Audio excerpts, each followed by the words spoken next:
오늘 하나님 말씀 민수기 10장 말씀입니다. 우리 같은 목소리로 읽도록 합니다. 여호와께서 모세에게 말씀하여 이르시되 은나팔 둘을 만들되 두들겨 만들어서 그것으로 회중을 소집하며 진영을 출발하게 할 것이라. 아멘. 민수기 10장입니다. 1절부터 2절 말씀. 하나님의 스피커 그런 말씀의 제목입니다. 예전에 우리 교회에서 한번 예배를 하는데 스피커에서 굉장한 잡음이 생긴 적이 있었습니다. 저는 가만히 있었는데 갑자기 잡음이 커졌다 작아졌다, 또 제가 말하지도 않았는데 여튼 스피커에서 이상한 소리가 흘러나왔습니다. 그래서 이제 기계가 망가진 거죠. 그 계기로 인해서 교회 음향 장비들을 전부 다 교체를 한 적이 있습니다. 잡음이라는 것은 바로 이제 그런 것이죠. 분명히 그 사회자나 아니면 그 마이크를 사용하는 사람이 아무 소리도 내지 않았는데 자기 혼자 소리가 나는 거예요. 그리고 또 어떤 말을 했는데 그 음이 그대로 전달되기보다는 여러 가지 기타 다른 소음 음이 함께 섞여서 전달이 되는 것이죠. 그런 것들을 말해서 잡음이다 라고 이야기를 합니다. 잡음이 생기면 참 곤란합니다. 예배도 진행이 좀 어렵고 분위기도 여간해서 잡기 어려울 뿐더러 듣는 사람이나 말하는 사람 다 어쨌든 그 시간이 곤욕스럽습니다. 이처럼 잡음이 생긴다라는 것은 여러모로 삶을 피곤하게 하는 것이죠. 그런데 성도의 삶에도 잡음이 생기는 때가 있습니다. 어느 순간인가 하면 하나님께로부터 온 것이 아닌 다른 말들이 오고 갈 때인 것입니다. 원래 사람들, 특별히 하나님의 사람들은 하나님께로부터 온 말들만을 전하고 또 서로 주고받으며 살아가야 합니다. 그런데 그 성도의 삶 속에 하나님께로부터 오지 않은 것들이 섞여 있고 오고 가게 되면 성도의 삶이 망가지기 시작하고 그 공동체가 붕괴되기 시작하는 것입니다. 그래서 특별히 그 성도들의 삶이다라는 것은 하나님께로부터 온 것, 하나님께로부터 온 것들만을 말하고 전하고 서로 격려하는 것, 그것이 너무 필요하다. 또 기본이다라고 말할 수가 있는 것입니다.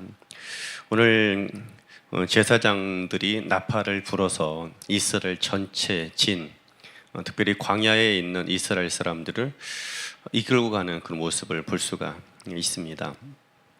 하나님께서 광야의 이스라엘 사람들을 데리고 행진을 하십니다. 동행하시는 데 있어서 제일 먼저 그들의 방향과 시와 때에 대해서 말씀할 때 불구름 기둥을 가지고 이제 말씀하시죠.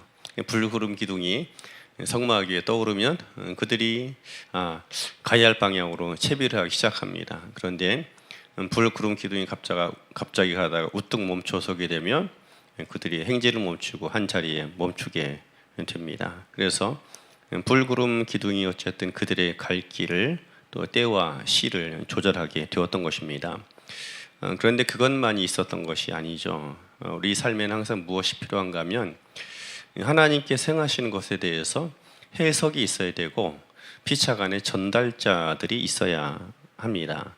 하나님의 불구름 기둥을 보고서 모든 사람들이 다 똑같이 생각하고 움직이는 것이 아니기 때문이죠. 왜냐하면 사람이라는 것은 독특하게도 똑같은 현상을 보더라도 자기들이 서 있는 자리에서 각자 다르게 해석이 가능하기 때문입니다. 그래서 그것들을 정확하게 분별해주고 또 일깨워주는 그런 사람들이 또 그런 계기들이 또 있어야 합니다. 모세와 아론 제사장들이 바로 그 역할을 맡게 된 것입니다. 불구름 기둥이 떠오른다고 해서 사람들이 그냥 불구름 기둥이 떠오르자마자 갑자기 동시에 움직이게 되면 그 자체로 혼란의 상태죠. 아비규환이 됩니다. 그래서 무엇이 필요한가 하면 자 이제 불구름 기둥이 움직인다. 우리도 같이 움직여야 된다. 어떻게 할 것이냐. 그러면 어느 진부터 움직여라. 또 어느 진은 멈춰서고 차례대로 출발하고 차례대로 멈추고 채비하라 하는 것들을 구체적으로 신호를 보내주어야 합니다. 그때 이제 사용되었던 것이 나팔입니다. 2절에서 보니까 은나팔 둘을 만들어서 두들겨 만들어라. 그리고 그것으로 회중을 소집하며 진영을 출발하게 하라 하는 것입니다. 제사장들이 이제 나팔을 붑니다. 그 두 개를 불 때는 어떤 신호고 또 한 개를 불 때는 어떻게 또 그 나팔을 부는 그런 패턴에 따라서 어떤 상황인지 어떻게 움직여야 될지에 대해서 서로 약속을 하게 된 것입니다.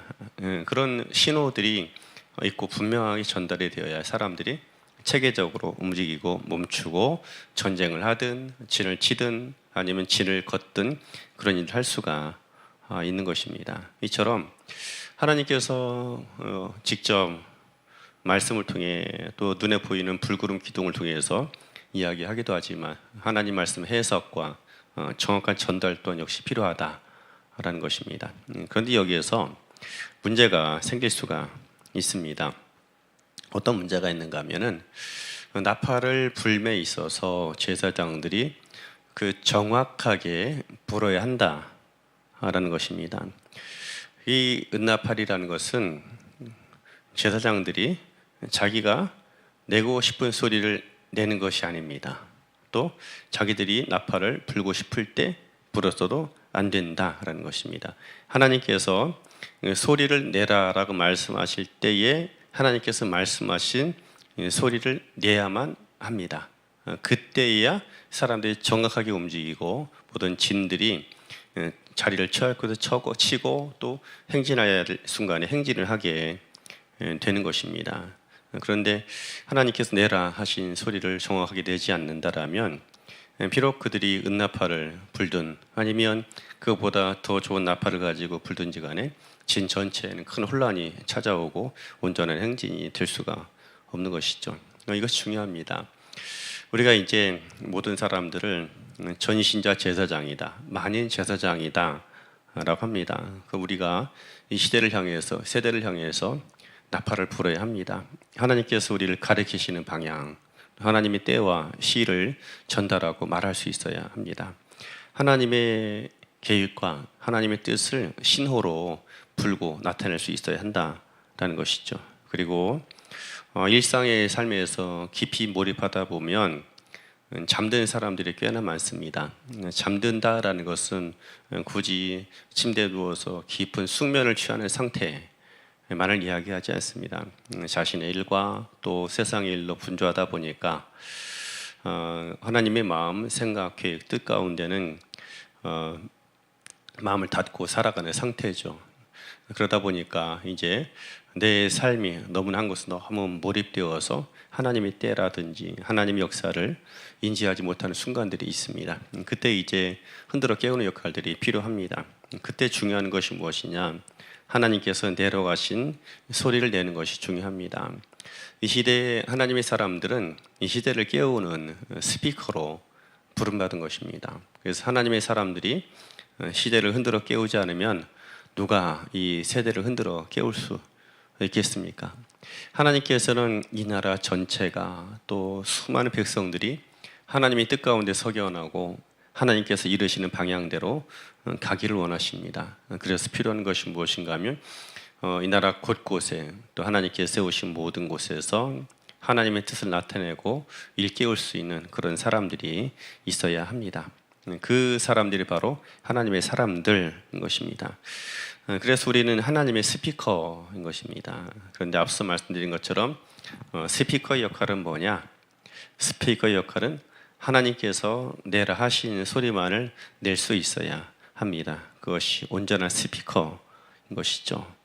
아무리 좋은 말, 아무리 듣기 좋은 소리 같아도 하나님께로부터 온 것이 아니면 그것은 그 자체로 바로 잡음이 될 수 있는 것이죠. 그래서 우리가 항상 중요한 건 무엇이냐? 하나님의 마음을 알고 하나님의 분명한 뜻과 연결되어 있어야 합니다. 그럴 때 우리의 삶이 이 시대를 참으로 흔들어 깨울 수 있는 온전한 스피커로서 역할을 할 수가 있는 것이죠. 예수님의 예를 보아도 그것은 너무나 우리가 잘 알 수가 있습니다. 예수님께서도 보면 수시로 이런 말씀을 하신 적이 있습니다. 특별히 요한복음 7장 16절 이하에 보면 말씀하시기를 내 교훈은 나의 것이 아니요 나를 보내신 이의 것이라. 스스로 말하는 자는 자기의 영광만 구하다에 나는 그렇지 아니하다 라는 거죠. 예수님께서 하셨던 말씀과 교훈은 하나님께서 보내신 것을 했다라는 것이죠. 스스로 말한 것이 없다라는 것입니다. 그리고 요한복음 8장 28절도 동일한 맥락에서 말씀하십니다. 내가 스스로 말하지 아니하고 오직 아버지께서 가르치신 대로 이런 것을 말하는 줄도 알리라. 성령님도 마찬가지입니다. 성령께서 오셔서 하시는 것도 동일하게 요한복음 16장 3절에 보면 진리의 성령이 오시면 그가 스스로 말하지 아니하고 오직 들은 것을 말하리라 하십니다. 예수님도 성령님도 무엇을 말씀하셨느냐? 하나님께로 온 것만 말씀하셨던 것입니다. 그래야하기 때문에 예수님 말씀이 잠들어 있는 사람들의 마음을 깨우고 그 시대를 움직이고 뿐만 아니라 지금도 그 예수님 말씀이 온 세상을 움직이고 흔들어 깨우는 말씀이 된 것입니다. 왜냐하면 하나님의 것만을 그대로 전하셨기 때문입니다. 우리의 삶이 이 시대를 흔들어 깨우고 특별히 시대를 올바른 방향으로 이끌어가고 개인과 공동체를 가야 할 방향으로 잘 이끌어가기 위해서 필요한 것이 바로 그것입니다. 그 나오는 말이 아름다우냐 이것도 중요하지만 그보다 더 중요한 것 하나님께로부터 온 것이냐 하는 것이죠. 그래야 할 때 우리의 말이 많은 사람들 흔들어 깨울 수 있는 살아있는 말이 될 것입니다. 좋은 말 될 수 있고 또 이런저런 좋은 이야기 얼마든지 할 수가 있습니다. 그런데 그 모든 것들이 하나님께로부터 온 것이 아니다라면 비록 아름다우나 그것은 잡음이 될 수밖에 없다라는 것이죠. 사실 시대가 시끄럽다. 사람들이 갈팡질팡 혼란 속에 있다는 것은 그런 의미일 것입니다. 많은 소리들이 있고 많은 이야기들이 있지만 하나님께로부터 온 소리가 사라지게 될 때 시대는 아름다우나 능력이 없고 또 수많은 이야기들이 있으나 사람들은 길을 잃게 될 것이고 결국엔 점점 더 혼란 속에 빠져들어가게 되어져 있는 것이죠. 이 시대 가운데 무엇보다도 하나님의 스피커들이 필요합니다. 하나님께서 우리를 가정에 세우시고 또 공동체에 세우시고 이런저런 모든 곳에 부르기도 하고 보내기도 하십니다. 그 모든 자리에서 오늘 제사장들처럼 하나님께서 불라 하신 대로 불고 하나님의 소리를 그대로 잘 전할 수 있는 우리들이 되어야 할 줄로 믿습니다. 그러기 위해서 필요한 것이 있다면 주의 말씀에 귀를 기울이는 것이 중요합니다. 예수님도 성령님도 하나님께 늘 귀를 기울이셨기 때문에 언제나 하나님의 것을 전하실 수가 있는 것이죠. 우리 또한 역시 마찬가지입니다. 하나님께 언제나 귀를 기울여 살아가게 될 때에 사람을 흔들어 깨우고 시대를 흔들어 깨워서 가야 할 방으로 함께 가야 할 방향으로 또 가야 할 곳으로 또 하나님 이루실 것들을 위해서 함께 동역하고 이를 만들어갈 수가 있는 것입니다. 오늘 이 하루 주의 말씀에 귀를 기울인 바 되어 우리 삶이 사람들을 흔들어 깨우고 복되게 만들어갈 수 있는 하나님의 스피커가 되어 살아가기를 주의 이름으로 축원합니다.